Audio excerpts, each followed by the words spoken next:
নমস্কাৰ। মই হিৰকজ্যোতি দাস। মই এজন ফিজিঅ'থেৰাপিষ্ট হয় আৰু আজি আমি কথা পাতিম ভেৰিক'জ ভেইনৰ ওপৰত। ভেৰিক'জ ভেইন কি হয় বা ই দেখাত কেনেকুৱা, ই হ'লে কি কৰিব লাগে আমি আৰু কিয় হয়। ভেৰিক'জ ভেইন হৈছে ভেইনবোৰ আমাৰ যিবোৰ বডিত আমাৰ ভেইন থাকে সেই ভেইনবোৰ ডাঙৰ হৈ যোৱা আৰু টুইষ্টেড হৈ যোৱা। আৰু যেতিয়া আমাৰ বডিত প্ৰপাৰ ব্লাড ফ্ল' নহয় তেতিয়া এই ভেইনবোৰ টুইষ্টেড হৈ যায় বা ডাঙৰ হৈ যায়। আমাৰ ভেইনবোৰত যিবোৰ ভেইন আছে ভেইনবোৰত কিছুমান ভাল্ভছ থাকে।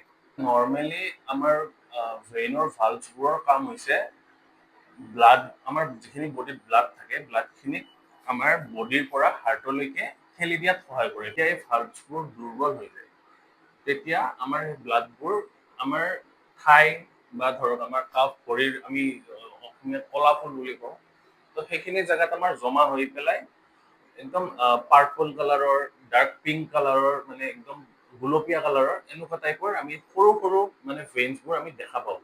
ওপৰত মানে ভাহি উঠাৰ দৰে হয় আৰু ছালৰ ওপৰত। তো তেনেকুৱা হ'লে সেইটোক আমি ভেৰিক'জ ভেইন বুলি কওঁ। জানি লওঁ যে ইয়াৰ কাৰণসমূহ কি, মানে ভেৰিক'জ ভেইন হোৱাৰ কাৰণসমূহ কি কি। যেতিয়া আমাৰ বডিত অভাৰ ৱেইট হ'ব, বডিৰ আমাৰ ৱেইট গেইন হ'ব বা ৱেইট বেছি হ'ব, তেতিয়া এইবোৰ হয়।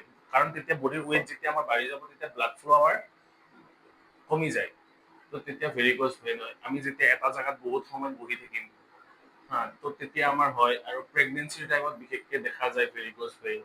এইবোৰে কাৰণ হ'ব। আমি ইয়াৰ কাৰণসমূহ জানিলোঁ, এতিয়া আমি চিমটমছসমূহ ইয়াৰ জানিম বা আমি ইয়াক কেনেকৈ ধৰা পেলাম বা আমি কি হ'লে আমাৰ কি হ'ব। ঠিক আছে, আমাৰ গাটো বহুত লেজি টাইপ লাগিব, লেজিনেছটো বাঢ়িব। তাৰপিছত গাটো পুৰা ভৰি য'ত হয় বা আমাৰ বিশেষকৈ আমাৰ ভৰিত হয়, ভৰিত আমাৰ হেভি হেভি লাগিব ভৰিখন। তাৰপিছত পেইন হ'ব, চুৱেলিং হ'ব।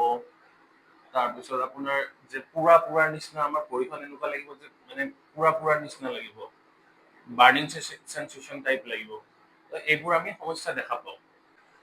তো আহক আমি এতিয়া জানি লওঁ যে আমি কি কি এক্সাৰচাইজ কৰিম আমাৰ ভেৰিক'জ ভেইন হ'লে। চাই লওঁ। প্ৰথমতে আমি এনেকে ভৰিখন প্লেণ্টাৰ ফ্লেক্সন আৰু ডৰ্চিফ্লেক্সন কৰিম এনেকে। এইটো আমি 1 to 2 মিনিটছ কৰিম। দ্বিতীয়তে আমি এখন ভৰি যদি আমি ফ্লেক্সন কৰোঁ, এখন এক্সটেনশ্যন কৰিম এনেকে। এইটো আমি 1 to 2 মিনিটছ কৰিম। আৰু তৃতীয়তে আমি এনেকে এংকেলটো আমি এনেকে ঘূৰাম। একবাৰ ঘূৰাম আমি 10 to 15 টাইমছ, এবাৰ আমি এনেকে ঘূৰাম ক্লক ৱাইজ আৰু এবাৰ ঘূৰাম আমি এণ্টি ক্লক ৱাইজ এনেকে।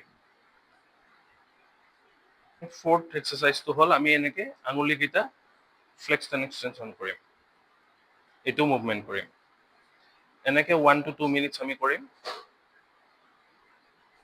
আৰু 5 নম্বৰত হৈছে আমি এনেকে ভৰিখন ঘূৰাম ক্লক ৱাইজ আৰু ঘূৰাম এণ্টি ক্লক ৱাইজ। এনেকে আমি 1 to 2 মিনিটছ কৰিম। তো 6 নম্বৰ এক্সাৰচাইজটো কৰিবৰ কাৰণে আমি এনেকে ঘৰতে টাৱেল এখন ল'ম।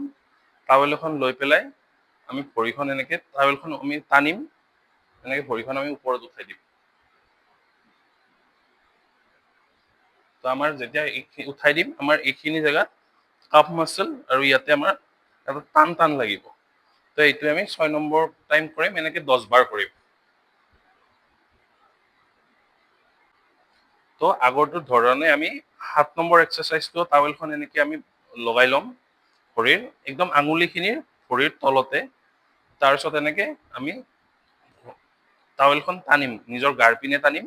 আৰু তেতিয়া আমাৰ যেতিয়া ভৰিৰ কলা ফুল আছে কাফ মাচলটো, তো সেইটোত আমাৰ টান টান লাগিব। এনেকে আমি 10 বাৰ কৰিম। টানি পেলাই 5 to 10 ছেকেণ্ড আমি হোল্ড কৰিম।